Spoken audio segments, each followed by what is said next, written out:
ukeneye ikibanza cyangwa umurima wo guhinga, rebera kuri reberaho BTV, hanyuma uzahabona ari ibibanza, ari imirima yo kugura, ubariza aho ngaho kuri 0785404635. Uhereye kuri ibibanza byose, hano harimo ibibanza byinshi kandi biragurishwa, wahitamo. Urabona ko haratuwe rwose, nta kibazo wahagirira. Aha ni mu mudugudu wa Ntunga, akagari ka Kimbazi, umurenge wa Munyiginya, akarere ka Rwamagana.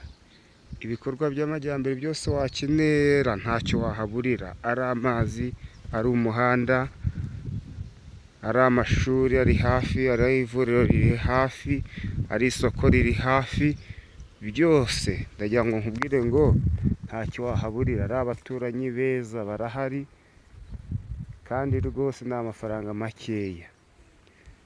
Hanyuma niba hari icyo tutavuga, andika muri komenti utubwire, twabikora uko mwabidusaba, uko mubyifuza bagendekera neza. Hahira kuri reberaho BTV.